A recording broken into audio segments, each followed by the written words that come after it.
there's anyone. I don't know if there's anyone here that I might not have met. I doubt it, but just in case, please, uh, Namondo Ndando, commonly known as Didi, and spouse and co-promoter of the Ndando Group as University Institute, VTI, clinic, all of that.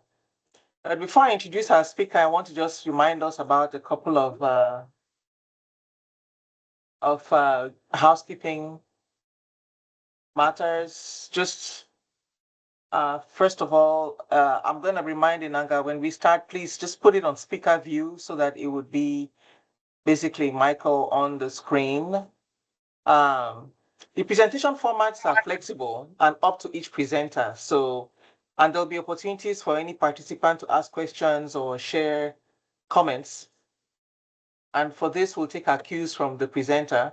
For participants who are in the media room, please remember that although you can hear each other very well, we won't be able to hear you, those of us on the screen, unless you use the microphone. So if you wish to speak, hold it close and speak up in order for those of us on the screen to hear well. And also when you're speaking for the first time, just say your name and your role in the institution. Um, It looks like a small group today. Is everybody there, or maybe there's a couple of others still coming? I don't know. I didn't see Victor yet. All right. Well, let us turn our attention to the speaker for today, Dr. Michael Njowo. Okay. So welcome, Michael. Thank you so much for your sacrifice of time and effort to be here with us today. Everyone, I believe you received a brief speaker bio, so I'm not going to repeat other than just to say that he's a doctor of pharmacy. Will be speaking to us today on matters related to his field, including pill awareness, which was one of the topics he submitted. He notified me that he would keep it quick today because he has to go to work. So that's all good. And before handing over to him, we are not a faith-based organization, but we are people of faith regardless. So let us bow our heads and say a quick prayer before we begin. Our God and our Father, we honor you and we thank you for the blessing of our institution, including all staff and students present here and guests among us. We ask that you open our minds and our thinking so that at the end of the session today, we will all depart having learned something that will make us better and which we can use to the glory of your name. In Jesus' name, amen. Amen.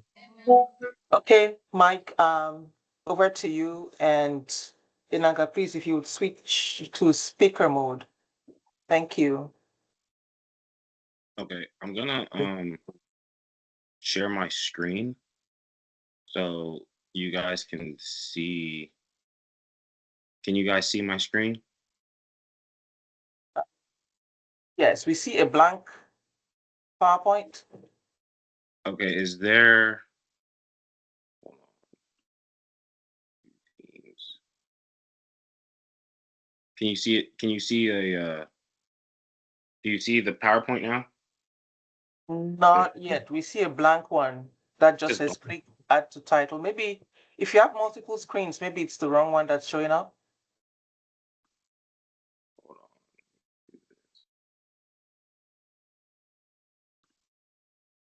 I might have to.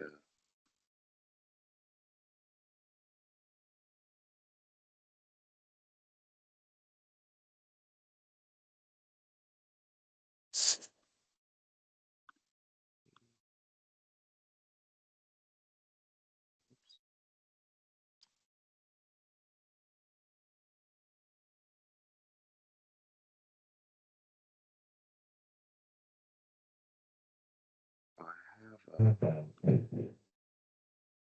because I have the PowerPoint on my I have it on my like actual PowerPoint on my computer. So I don't know if does the screen only share like the tab? Is there not a way that I can have you Um, see the see presentation your from the PowerPoint app? I I mean, I've shared PowerPoints before just fine on Teams. So, but I'm not sure.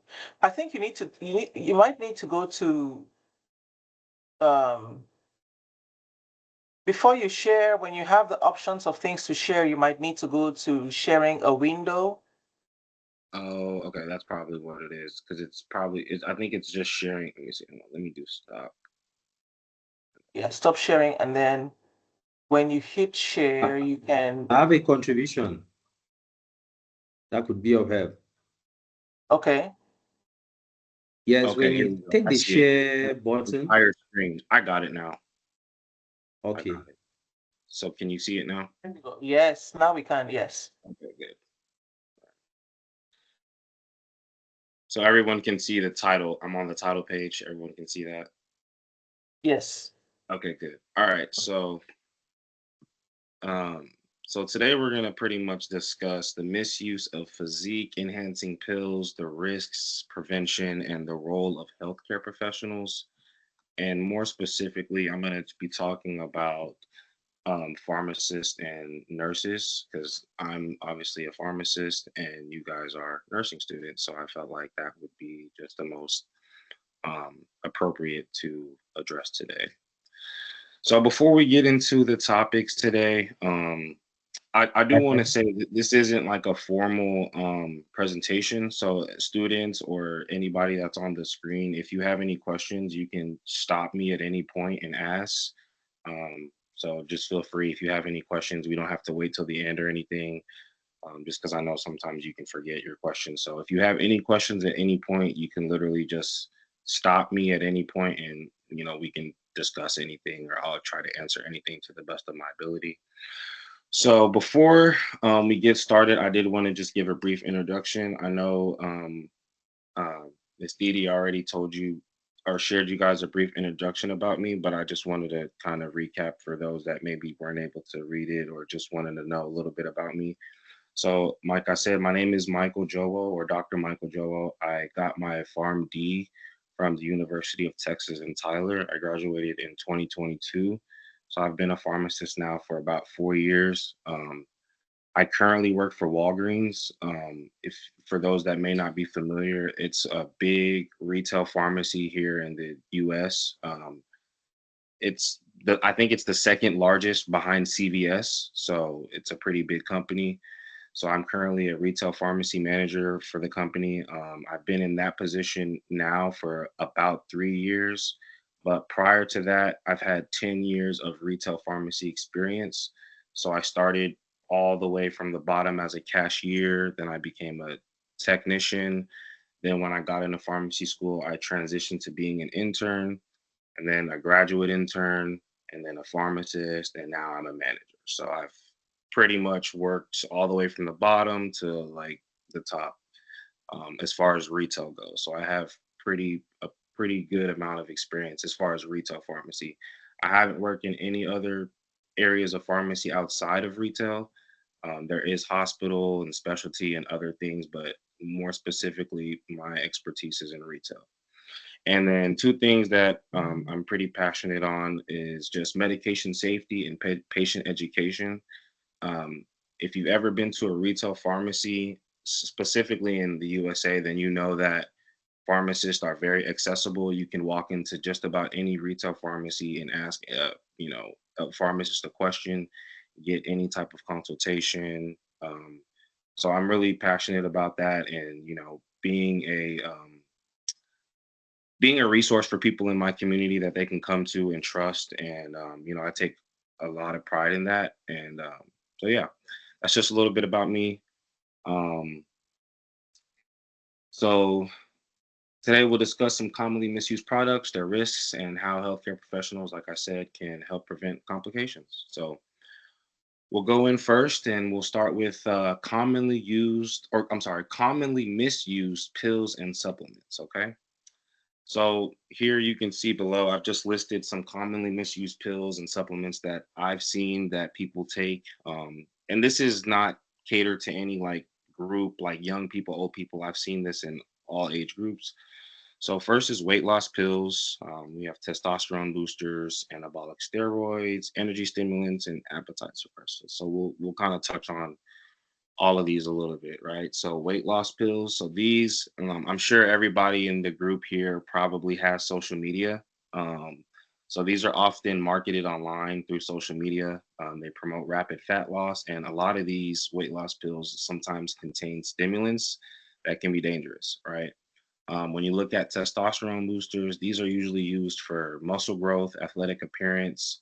It's very common among gym culture here. I don't know if you've ever seen like the really big bodybuilders, right? A lot of them sometimes can be on this testosterone, um, and it's often taken without medical supervision. So like people are taking this stuff, they're not seeing a doctor, they're not getting labs checked, so a lot of times it's like I said, they're taking it unsupervised, which can be very dangerous and have some serious impact in the long run if you're not, being seen by a medical professional. And then we have energy stimulants. This is also a very common thing that people take here, especially among like college, young adults. People are in school or they work. A lot of times these energy stimulants contain a high caffeine. You look at things such as like pre-workout. So before people go to the gym, you may see them pouring powder in the water and drinking it. It's for energy. Again, a lot of these have a lots of high amounts of caffeines, which again can be dangerous in the long term. And then lastly, we have appetite suppressants. The name pretty much speaks for itself. So these basically suppress your appetite, help you eat less, which in turn is supposed to obviously help you lose weight, right? And so the key point here is that many people combine multiple products within this, what I've listed here, and they don't understand the interactions or side effects that taking all of these at one time can basically have in the long run, right? So let's next, I wanted to talk about why misuse happens. So why are people taking these pills? Why are people taking these things? Right. And in my opinion, I think the biggest thing is social media influence. So, like I said, I'm pretty sure everybody in here has some form of social media, whether that be Instagram, Facebook, you have Twitter, Snapchat, whatever social media you use. I'm sure if you go on there right now or at some point today, you'll see somebody marketing or doing an ad for one of these, brands or products of what we're talking about, right? And so I think that's one of the biggest thing is again social media. It's literally everywhere you turn on your phone and scroll, you'll see somebody marketing one of these things. And um, next, we have peer pressure, right? So that's another big thing. I think why misuse happens. People often get peer pressured by their friends or family into trying different supplements, or just like I said, people that they may see on social media, right? You got people marketing all these things in your face. You're scrolling. They make it sound like it's a really good deal. It's cheap. It's you can afford it or try a free sample. And that's how they kind of peer pressure you into trying these things. And the next thing you know, now you're taking it, right? Also, there's a desire for quick results. I feel like, people oftentimes want to take the shortcut. And that's not just to say with, um, you know, wanting to like improve your body or going to the gym, right? Sorry, I got a phone call. That's just life in general, right? People want to take the shortcut. People don't want to put in the work and, grind for whatever it is that they're working towards. And so I think people try to take shortcuts by taking steroids or, weight loss pills or whatever the case may be, right? And then the last thing is I think it's just a lack of education, right? There's more what's the word I'm looking for? There's more information out there on the actual product, right? There's more things that are available that are telling you to take these things versus what's out there telling you what's bad about it or the side effects, right? So I think it's just the lack of education that's out there. And I also think as pharmacists and as, future nurses, we have the ability to educate people and let people know, the side effects and the risks associated with, a lot of these supplements that they may be taking. Um, so, do any of you? I'll just pause real quick just to ask a question. How many of us know someone who takes any type of gym supplements, or does anybody here take any gym supplements regularly? Yes. Yes, I do take You because do? I'm also a fitness person and Okay. being a pharmacy tech here. Okay. So I do take creatine. Okay. Creatine. Okay. Yes, but I have a pattern how I use it, Okay. and maybe we'll talk more. I'll give more contributions on that when you are done Okay. with your Good. presentation. Good. Good. Good. Okay. Good. All right. So let's talk about, or next, I wanted to talk about some of the risks and health complications associated with these products, right? So the first two that I listed here, I feel like are probably the most common one. So high blood pressure and heart problems, right? So a lot of these, specifically energy, weight loss supplements, a lot of them affect the heart, right? So long term, you're looking at heart blood pressure or high blood pressure, heart problems, right? Next is liver and kidney damage. I also put that on there because, as some of you may know, a lot of the medications we take, the way our body gets rid of them or it's excreted out of our body is through our liver and in our kidney, right? So if we're taking these supplements over and over and over, long term, eventually it's going to have some effects on these two major organs, which is the kidney and the liver. Then, whenever you actually need medications or you need those two organs to function properly, they're not able to because of the long term effects from these drugs or these supplements that people may be taking. Right. The next thing is anxiety and mood changes. So the reason I included that is, again, a lot of these supplements also have or contain neurotransmitters that our brain makes naturally. So some of you may know about serotonin, dopamine, norepinephrine, right? So those are neurotransmitters in our brain that naturally occur. And so when we take these supplements, we are enhancing that and tricking our brain and tricking our, you know, internal clock to thinking that that's normal, right? And it's not. And so over time, you see a dependency, right? Because now that your brain thinks this is the normal amount of, neurotransmitter you're supposed to have, it thinks it's normal when in reality it's not. And that creates a hormonal imbalance. So that's why I put both of those on there. And, in pharmacy practice, we see I see patients taking multiple supplements while also using prescription medications, and that increases risk significantly. So if you are um, taking supplements, or if you, as a nurse, and you know a patient is taking a supplement, it's very important that you share that with the provider. Or if you're a nurse, you put that in the patient's chart so that long term, if there's any type of side effects or effects, you're able to kind of look and see what may be causing such, problems. So I just think it's important to, if you are taking any type of supplement, definitely let your doctor know. Always consult with a doctor if you can, and just make sure that what you're taking is safe and doesn't increase any risk for you further down the line. Right. That's basically the main point here. All right. So the next slide we have is warning signs to notice. Right. I think this is a very important, especially for nurses.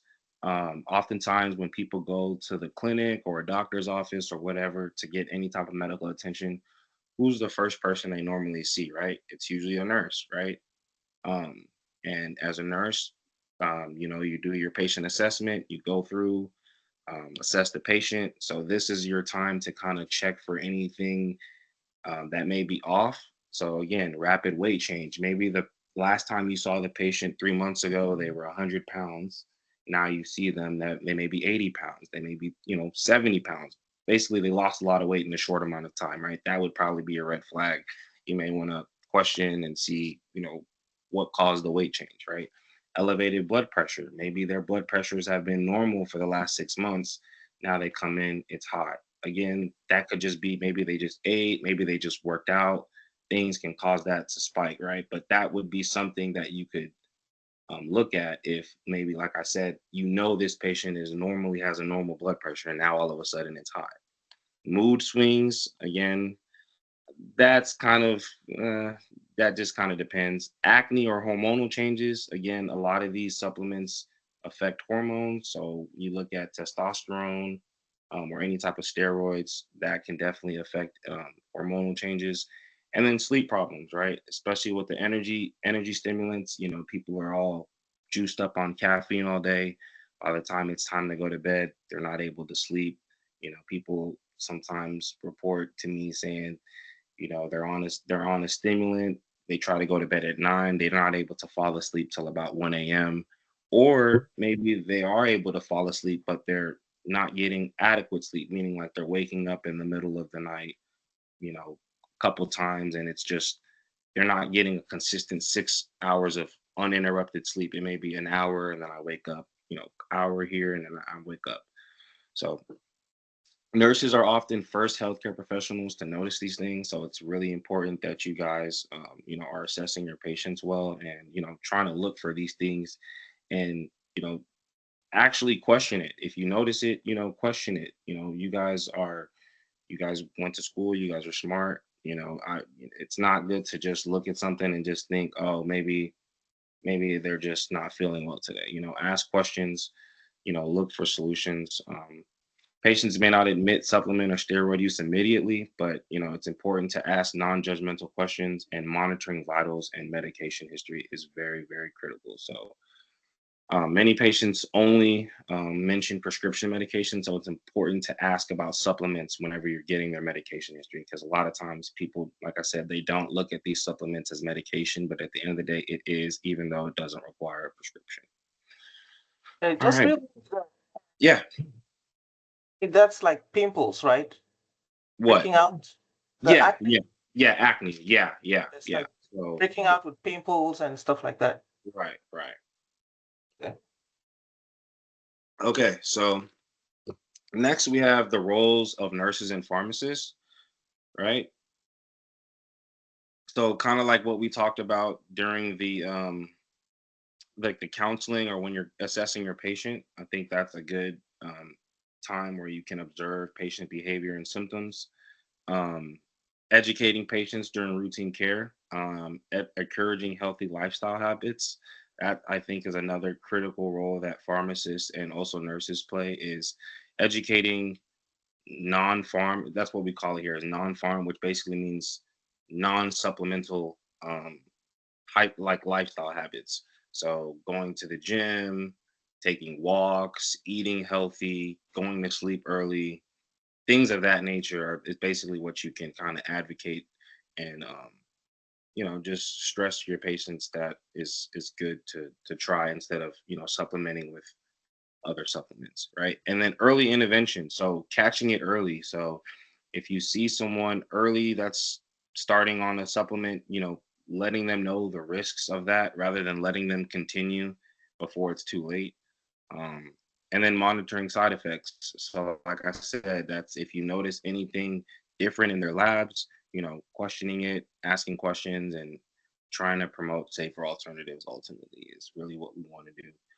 And it's just good whenever nurses and pharmacists work together, because overall it just improves patient safety. Right. And then next we have prevention and public education. So, first thing I think is just increasing awareness, right? So, like I said, I talked about all the ads you see online about people promoting these supplements. I think just as much as there are of that, there should be people increasing awareness. So, just letting people know that there are safer alternatives, letting people know the risks associated with these supplements. Next, encouraging healthy fitness habits. So again, that's things like going on daily walks, eating healthier, intermittent fasting, which is like where you maybe skip one meal and you start your eating later in the day. So that's another good healthy tip for people. And then educating young adults, because ultimately, like I said, this isn't tailored towards one group of people. Like I've seen young people, I've seen old people, I've seen people of all ages ask me about supplements or report that they are taking supplements. But I will say I do think it's mostly in the younger adults generation that we see taking these things. So I think educating that specific group, and just kind of letting them know, hey, the risks associated with that. Hopefully they're able to spread that to other people of their peers, and let them know. But at the end of the day, I think if we can start with the young adults, because at the end of the day, that's mostly the people that are marketing these products. Those are the target audience for most of these supplements and these brands that they're trying to reach out, because at the end of the day, we're the ones on social media, we're the ones that are kind of taking over as the next generation. So I think it's important that, we continue to educate specifically the young adults, and then promote professional guidance, right? So that's just um, telling people to seek medical care, go to your doctor, go to your pharmacist, go to a nurse, ask questions, right? Letting them know that these resources are available to them, and that there are people that they can go to and get actual professional trained guidance on, rather than just listening to somebody on social media or YouTube, who may not have the same medical background or training as, you guys or myself. So just promoting that and letting people know that, hey, there are actual educated people that you can go to that will help kind of guide you and, you know just point you in the right direction. And it's just important that everyone knows that not every product that's marketed as natural is safe, right? So in conclusion, pretty much what I have here is, physique enhancing pills or supplements can cause serious harm, as you all may know. Long-term use of that can cause a lot of different side effects that we discussed earlier. Misuse is increasingly common, right? So people are taking more than they should, thinking maybe they're going to get faster results, lose more weight, build more muscle, whatever the case may be, right? So that's definitely something that we're starting to see more of. And again, if we educate early and we are intentional, then we can help prevent that misuse and just promote overall healthy lifestyle, right? And then lastly, healthcare professionals play a major role in prevention. So, like I said, you guys as nurses are going to be one of the first people that that get to see the patient. So take advantage of that role and just be someone that these people can go to and trust, and can feel open and honest to discuss that they're taking these pills, because a lot of times people, they don't want to discuss that they take weight loss pills, right? They don't want to discuss that they're on steroids. They may be ashamed, they may not want people to know, they may want people to think they're doing it all on their own, whatever the case may be, right? It's just important for us to let people know that it's a safe space. They can be open with their health. They can, we're basically here to help them and guide them, and that we want to see them healthy, right? So I think as healthcare professionals, it's important that we play our role and, just increase awareness and help prevention. And so, in conclusion, that's pretty much all I have. I'll open it up now if anyone has any questions or concerns. It's the floor is yours.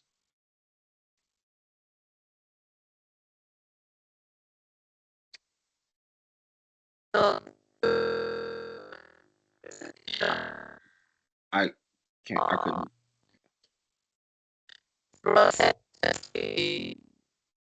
Huh. There's something wrong. Yeah, I'm not getting that. Maybe we can try to put it in the chat or something. The microphone is I don't know whether it's just the Can you connection. hear me now? A little Yes, bit. Yeah. it's a little bit better. Yeah, much better.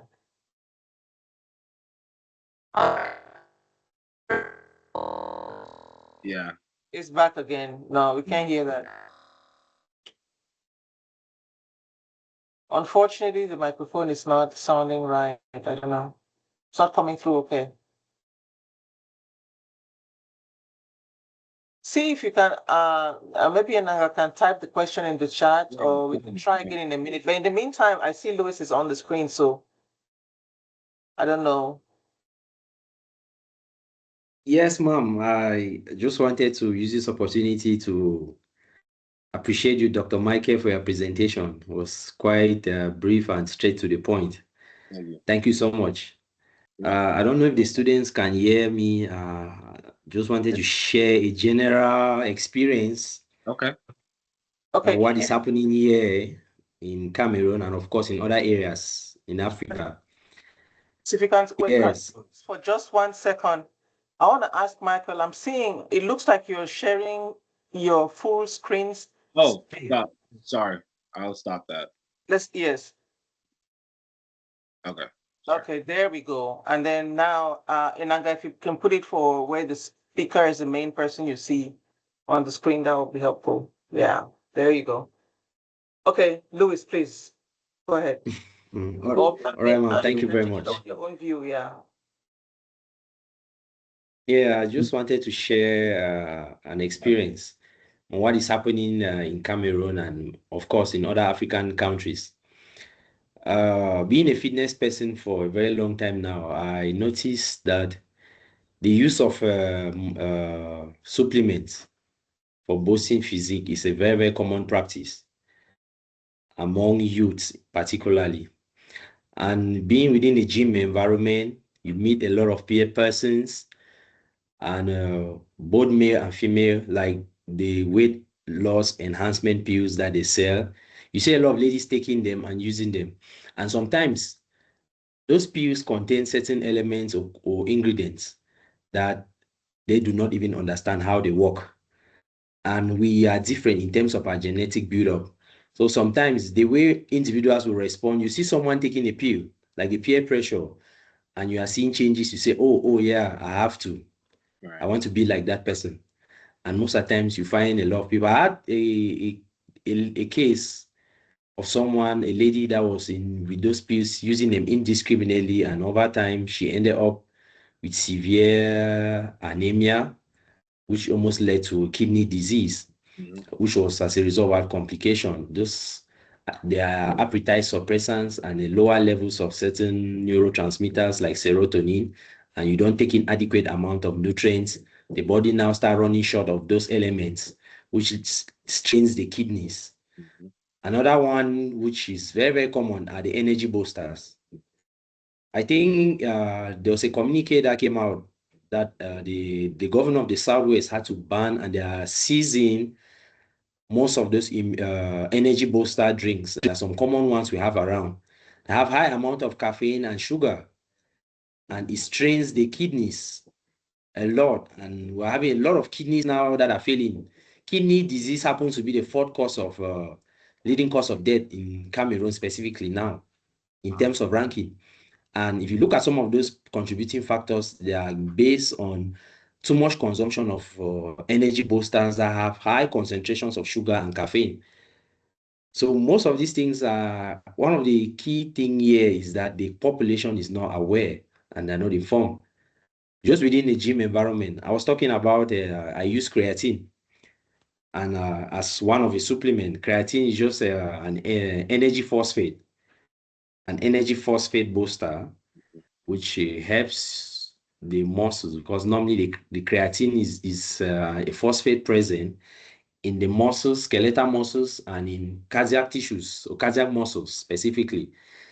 And over time, like when you do exercises repeatedly, you realize that you break down the muscles, and the muscles utilize creatine. And over time, when you do exercises repeatedly, you need to take some amount of it to boost levels and things like that. But when you see the way it's being used, most people do not understand frequency and even dosage, what quantity to take per unit time, and all those things. You see misuse and overdose taken, and in the long run, we're having a lot of issues. Last year, we lost a gym member, a young guy of 24. He was a university student, and we had to realize that it was overuse of supplements, whey proteins, creatine, and there's a common one now which they call trenobon, high dose sustained release testosterone preparations. You mostly see that being used by most of these bouncers in nightclubs, want to get bigger muscles within the shortest possible period of time. And all those things end up knocking down the kidneys because they trigger adrenal insufficiencies. Because normally the kidney has to produce those steroid hormones naturally at specific concentrations. So I was so happy with this presentation. I just had to bring in this input because it is really a serious public concern, which if there's a way that the entire public could be aware or informed. A lot of ladies out there now are taking pills, especially those after post-delivery. They don't want to lose their body structure, so they're doing everything possible to come back to normal. I'm at the gym, I see all those types of weight loss pills, some made up of even phytochemicals, some even ingredients that you don't even trust the quality control and standardization processes because they come in from all directions, Nigeria, here and there. So, and people are buying and they are taking.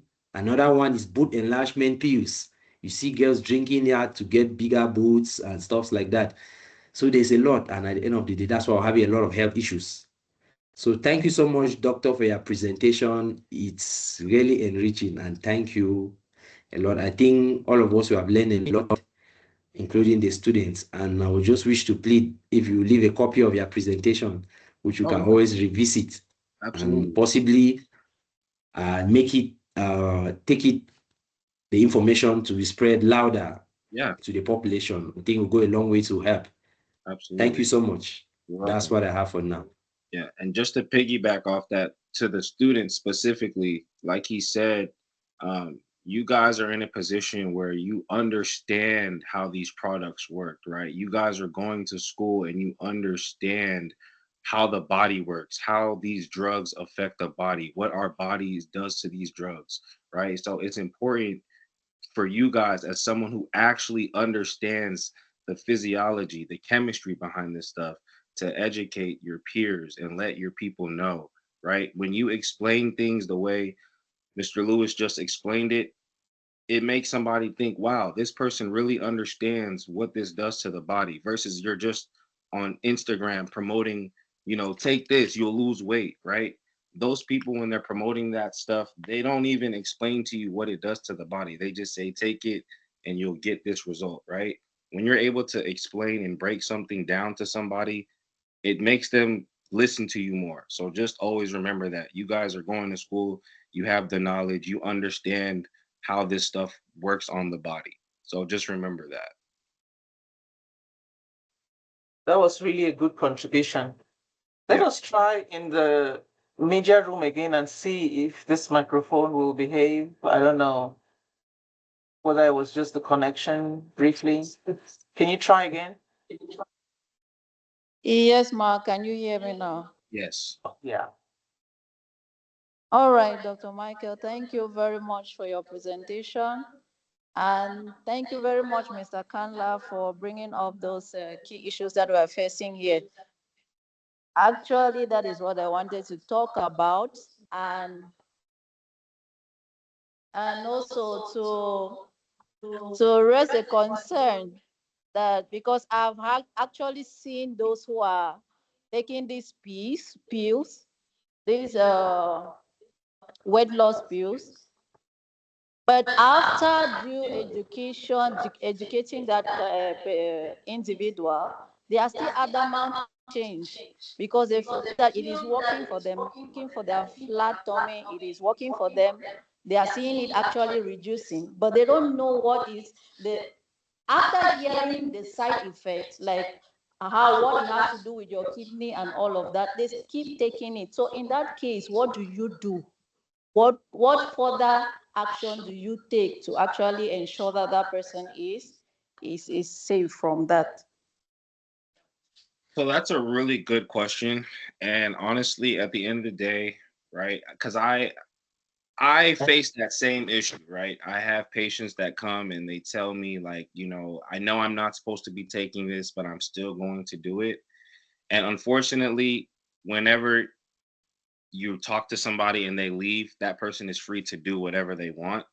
So I don't really have an answer or what you can do to make them not. But the only thing I will say to that is to just keep reinforcing it and just keep, explaining to them the risks and, just hope that eventually they'll come to their senses. But at the end of the day, people are going to do whatever they want to do, right? If when someone's in their house by themselves, it's just them and whatever they decide. But whenever they come around you, just keep stressing it, keep pointing to them the facts, keep, pointing to the science, and just hope that eventually that they'll listen. I wish it was easier, but like I said, I experienced that same issue as well.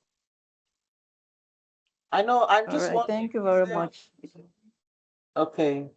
I was just wondering, is there a test, maybe if there is a particular organ, like you mentioned the kidney a lot and liver, is there a test for the function of the kidney that could be done that maybe Yeah. can, it's true that you have to pay if you suspect, if it's a patient, for example, and you suspect this, and you test for the some kind of kidney function test over time, that person, and you can see it, this is the normal range, but this is where you are, maybe something like that can help to show a person. But you're right. I mean, there are people who, I mean, you can say smoking cigarettes is bad, but somebody's just hooked on cigarettes and they'll keep smoking.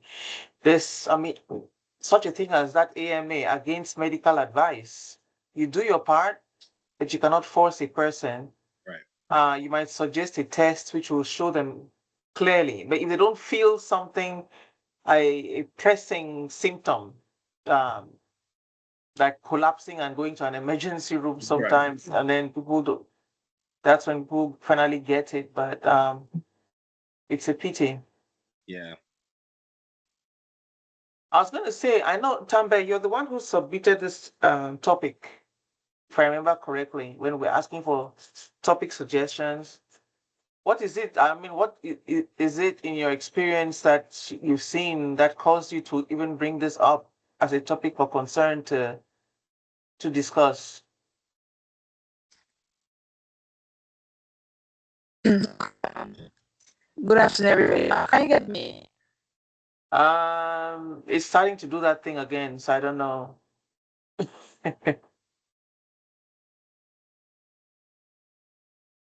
Try again. Let's see. Okay, ma'am. I'm That's using the much phone better. now. Yes, yes, much better. All right. What inspired me to come up with this topic is that where I live, there is a young boy who is suffering from this actually.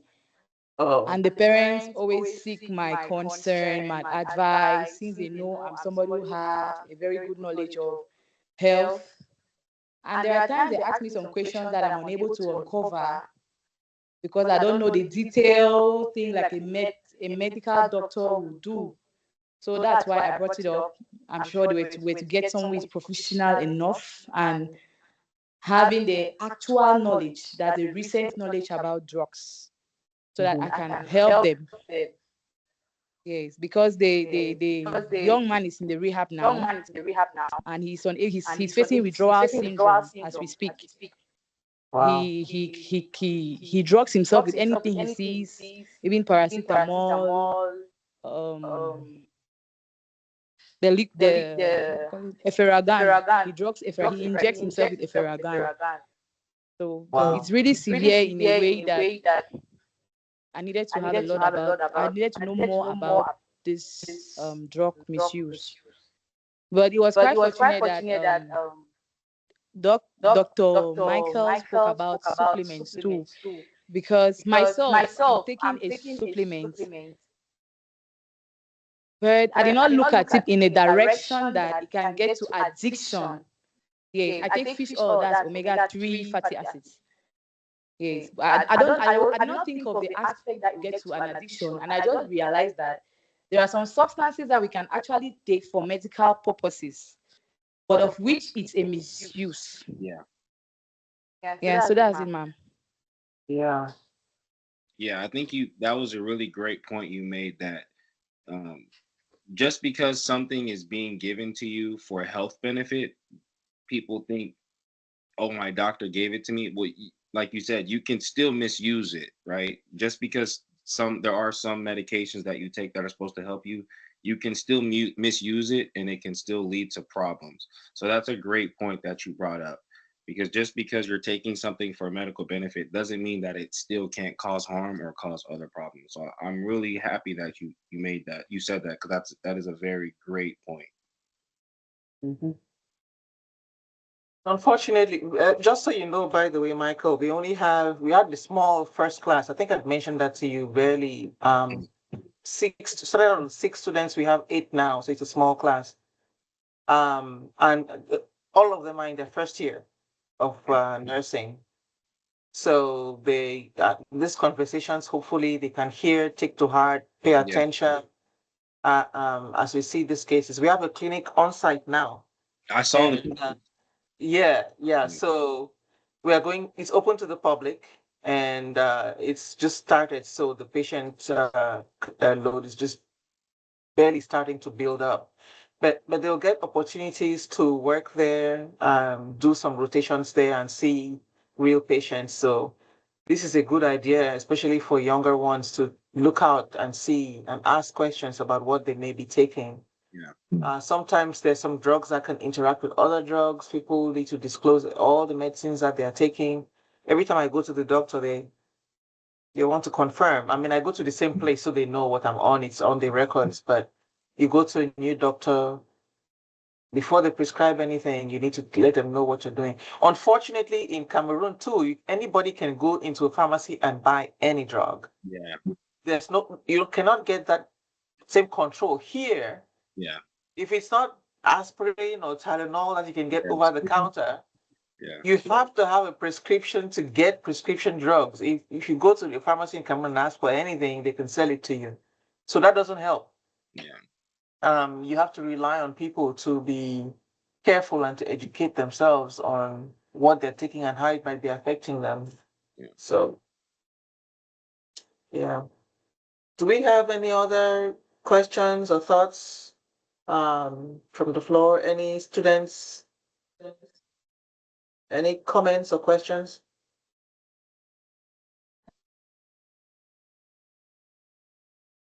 Okay, Dr. Michael, just curiosity. Mhm. I noticed a lot of people in the Western world, they are more attached to coffee, like they coffee every time. With the caffeine in it, does it not affect you people? So I'm just curious. We are talking about misuse here, so Mm. that's something I noticed. Absolutely. Every time cup of coffee, can I have a cup of coffee? Cup of coffee. Absolutely. Oh. And that is a great point. You are absolutely right. There is definitely, so with coffee, it really depends on how you drink it, right? I would say like black coffee with no extra sugar or anything like that is probably fine, like a cup of that a day, right? But when you're talking about, like, I'm sure you know Starbucks, right? People, they get Starbucks. There's so much sugar and caffeine in that. Like it's basically the same thing as if you were taking one of these like caffeine pills or supplement pills. So you're absolutely right. Like coffee definitely can have long-term effects, definitely because of the caffeine. So you're looking at heart problems, heart increased blood pressure, arrhythmias, so irregular heartbeat, right? There's definitely a bunch of risk associated with that. But like I said, black coffee with no extra sugar, a cup of that a day probably isn't going to pose as much of a risk if you were to, like I said, you had coffee, you have your creamer, you start and add 6, 7 packs of sugar. That's when you start to see a lot of the associated risks, like such as heart, kidney, liver, all those other things we talked about earlier. So it just depends on how you're drinking the coffee and obviously how many cups you're having a day. Because I know people that by the time it's 12 p.m., they've already had 3 or 4 cups. Like that's Yeah. probably not good. But maybe 1 cup in the morning a day, I don't think is too bad because at the end of the day, people are gonna need their coffee to get their day started, go to school, whatever they got to do, and I understand that, right? That's fine, but it's the extra sugar and the extra additives that people put in there is what increases those risks. Okay, thank you very much. You're welcome. Anyone else? I was going to ask, you mentioned creatine. Recently, my doctor asked me to take I think it was called creatinine Oh yeah, test. creatinine Creatinine. test. Yeah. Okay. I think they wanted me to do a CAT scan, and they were going to use a contrast. But before they did that, they said do a creatinine test first. Mhm. So is that related to the creatine you just mentioned, or is it something different? It's a little different. So creatinine is basically that's a creatinine. Your creatinine clearance or your creatinine function is basically a test they use to determine how well your kidney is functioning. So a lot of medications, specifically like blood pressure meds, anything for like your like um, for fluid, edema, edema drugs, blood pressure meds. Really, like over 50% of prescription medications are cleared by the kidney. So a lot of times before they start you on them, they want to do what's called a creatinine test, and it'll test your kidney function to see how well your kidneys are clearing out these medications. Because if your kidney isn't clearing them well, then when you take them, they may stay longer in your body, which would increase side effects. So that's the reason why they do that. Because if your kidneys aren't well, there are other drugs they can prescribe to you that may be lesser on the kidney or affect a different organ altogether. So maybe like your liver, for example. So I guess the reason it was normal, thank God. This was just last week. So I guess it was because they were going to inject that contrast Okay. in order to see.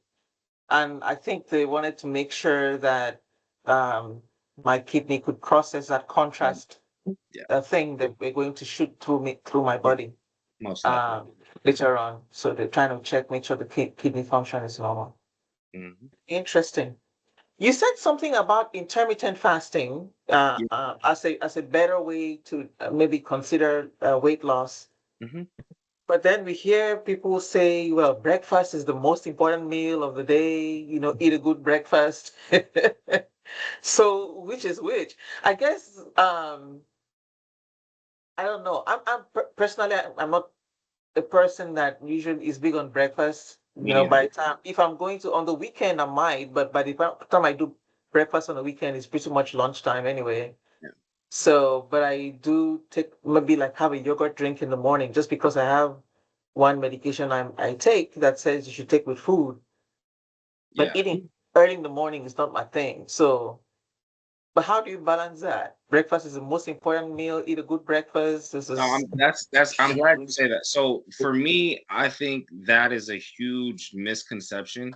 Like, don't get me wrong, like, yes, breakfast is good, like that's good. But if you get down to the word breakfast, right? It's two words, break and fast, right? So all breakfast really is the moment you break your fast, if you think about it, right? So there's no rule in the dictionary that says you have to break your fast in the morning. You can break your fast at 1 p.m. You can break your fast all the way in the evening. So really and truly, breakfast or break fast is really up to the person. It's not you have to wake up and eat a bowl of cereal or eat, your fruits and like that's just a myth. That's not a real thing. Breakfast is the moment you literally first start consuming food for the day, the moment you break your fast because you're sleeping all night, right? You usually sleep for about 6 or 7 hours. So that's about 7 hours of you not eating. Then you wake up, you maybe go to the gym, brush your teeth, do all the stuff in the morning, and then maybe you decide to eat. So that's what 11, 12 hours of you not eating. So that first moment you bite into something, that's the moment you break your fast or you consume breakfast. So for me, I like to probably don't have my first meal till about 12 o'clock. So that's about 12 hours, 11 hours of not eating. And I think that's a good way to, you know, lose weight or stay lean or whatever your goals may be. So that's just my little take on breakfast. It's not, you don't have to eat it in the morning. I don't think it's the most important meal of the day. I think it's more so about what are you putting in your body and how often are you putting things in your body. I think that's the more, I think that's what people should focus on more versus, oh, I need to eat breakfast, lunch, and dinner. You can really eat one meal a day and be good. Some people eat one meal a day and are fine. It's just about how much you eat and the type of foods you're putting in your body is what is important. okay. Good to hear that perspective. Um, there's some people, I have a contribution too, Ma. Go ahead, go ahead. Yes, I have a contribution in regards to your question and also what doctor explained. One thing I've realized is that meal patterns are adaptational. There are individuals that the way their system is built up, they don't take breakfast. And they have a particular time within the day that they take their meal. The system has become adapted to that pattern. Someone like me, that's how it is. I take my breakfast around 11 a.m. or 12 noon. Early morning feeding is not part of me. I cannot, the appetite is not even there at that hour. So my system has become used to that pattern. And also when it concerns breakfast, lunch, and supper, the problem we're having here with weight gain in majority of individuals is caloric food portioning. Caloric food portioning. We don't know what to eat. Yes, but I don't blame them though, because we eat based on the resources we have. Someone will get up in the morning, you eat a bowl of rice, in the afternoon, fufu corn, in the evening, you see a pan of achu, everything goes down to the system. So if you look critically, the entire day, the person has been taking starch. Yeah. Now the body breaks it down. Excess glucose is being converted to fats, and it keep mounting up. And not everybody is an exercise-oriented person, and the excess calories keep piling up, and then weight gain over time. So there's a lot that comes to that. And the more weight, the more appetite, because when you have a greater body mass, the body also demands more. And the more you're eating that side, you're gaining more weight. So it's just about adaptations and then rationing of caloric food portions. Thank you. Yeah. Okay, thanks. Looks like there's a question in the media room. Okay.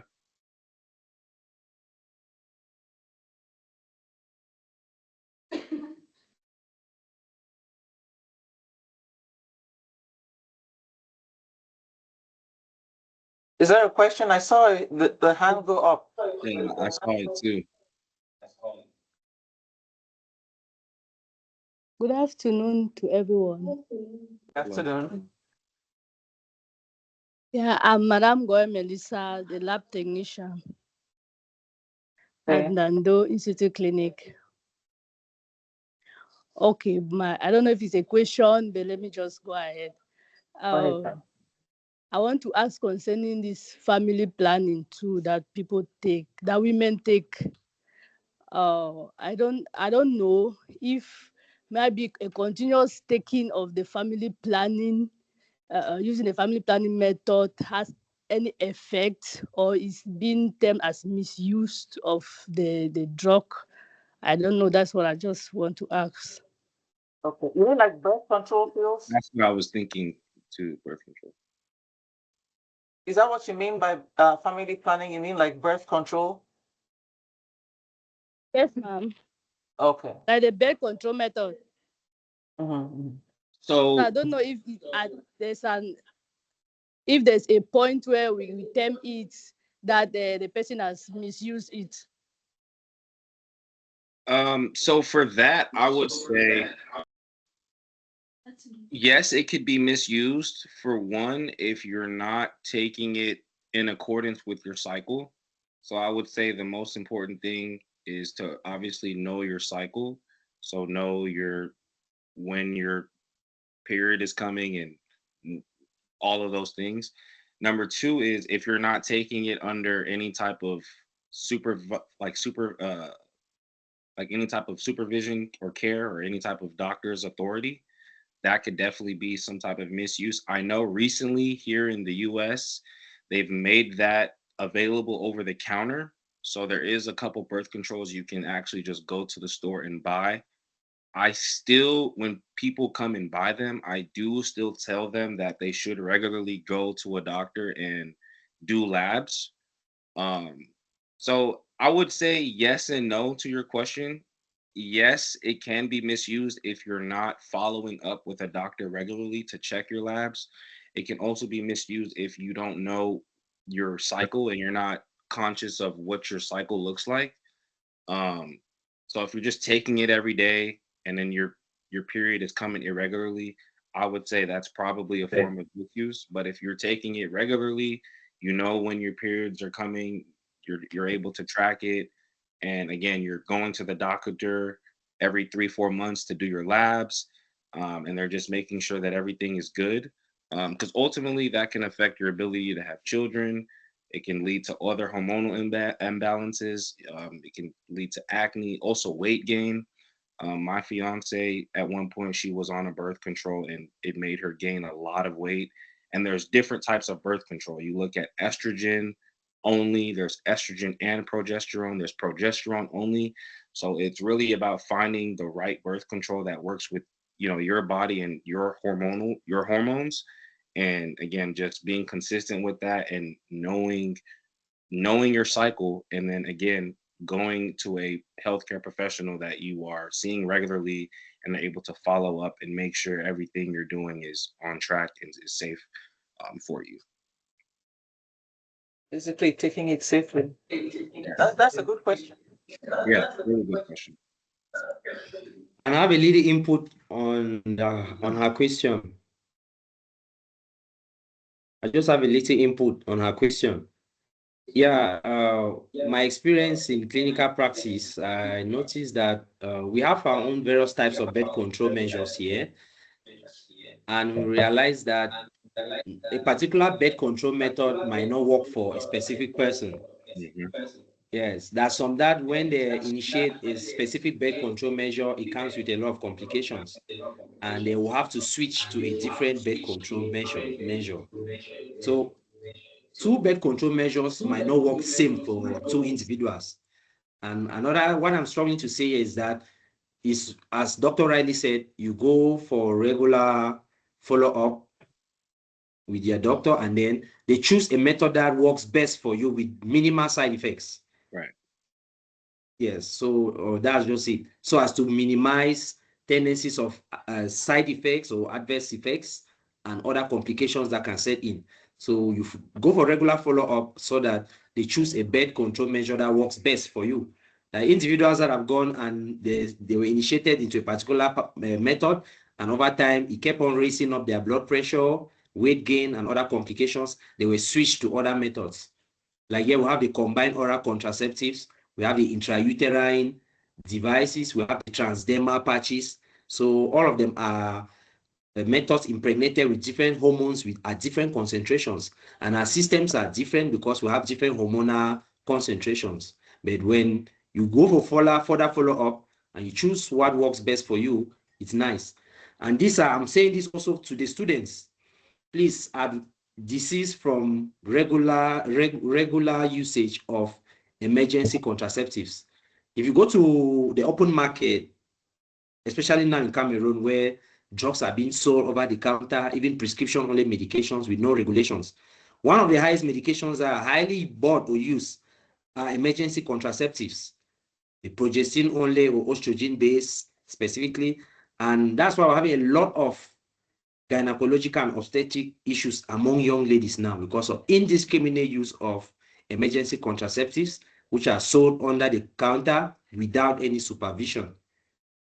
And we have a lot of primary infertility issues now, a lot of primary infertility issues, and some of them are associated with overuse of contraceptives bought over the counter without regulations.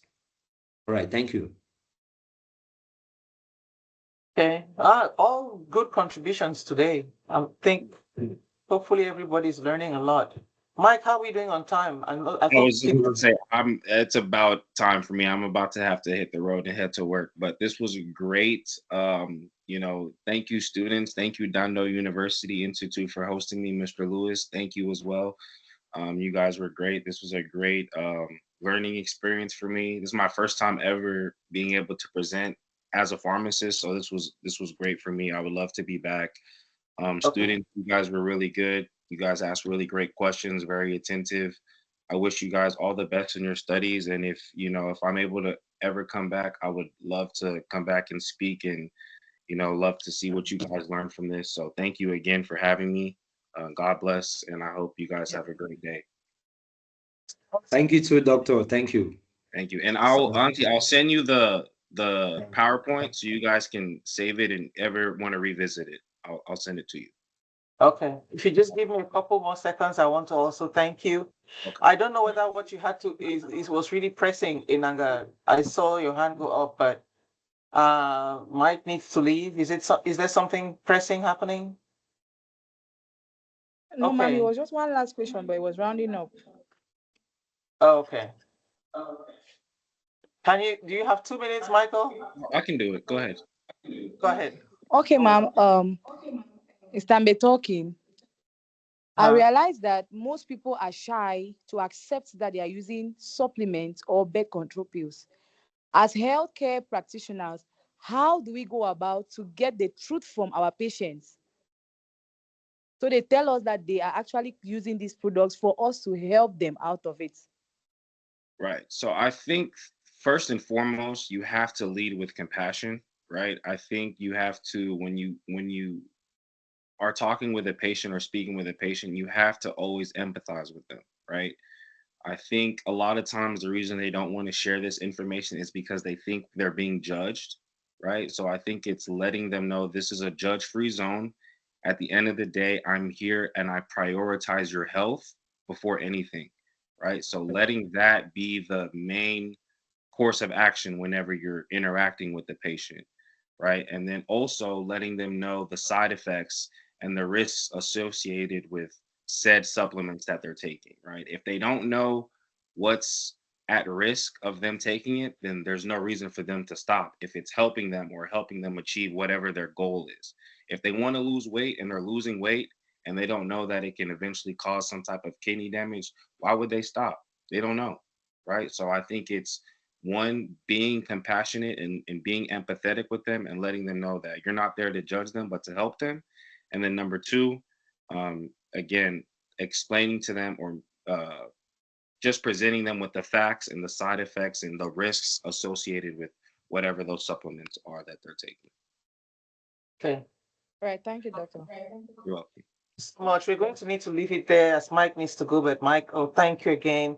And by the way, let me let you all know, Michael is actually my godson, one in whom I am very well pleased. He's a great guy. And of course, but from the time that they were doing a baby shower for his mom, I was there. And also for our students, those of you that, I mean, we started this school right at the beginning of the semester, and we had a couple of students we talked to about the MTN scholarship offered through the Sacred Transglobal Alliance. I think a couple of you applied, but it was last minute and rushed. Nobody in our institution got it. But the lady who is being honored through this MTN scholarship, Marita Njowo, is Michael's mother and a very close sister friend to me. And basically, the whole family, we are like, I mean, family, close family friends. So Michael is the son of the Marita Njowo scholarship. Njowo, that Marita Njowo is his mother. So this year, hopefully, when it comes in, apply again. There's nursing students qualify for this scholarship. So I'll encourage all who wish to look out for that. And I'll let you know when it opens up and we can apply. We have a small class now. We started in a rush, but hopefully this upcoming year will be much better. A few who could not make it today send their apologies. Something came up at a presentation we needed to do down the street, apparently. So there's a couple of people that went down there. But thank you, Michael, for showing up again. We appreciate you. All right, guys. God bless. See you guys later. Bye. All right. Bye-bye. And Bye. for you all in the conference room, thank you so much. Or in the actually the media room, thank you so much for coming. Another one of these. I think it's important. And do we have any of the two newer students here today? I can't see very clearly, but the two that joined later on, I'm not sure. Okay, you're one of them. All right. I've not met you in person, I don't think. What? Go ahead, please. You're just saying it's one of them. I just wanted to say that some of the topics that we covered that we find speakers for were contributed by you. Like this one, this particular one came from Tambe, but we are going to be looking at others. Michael's father, by the way, who used to be a journalist in Cameroon before he came to the United States. This is like, some 40 years ago, before any of you were born, probably. And so, but I know there's a topic on there on the list that I got about public speaking.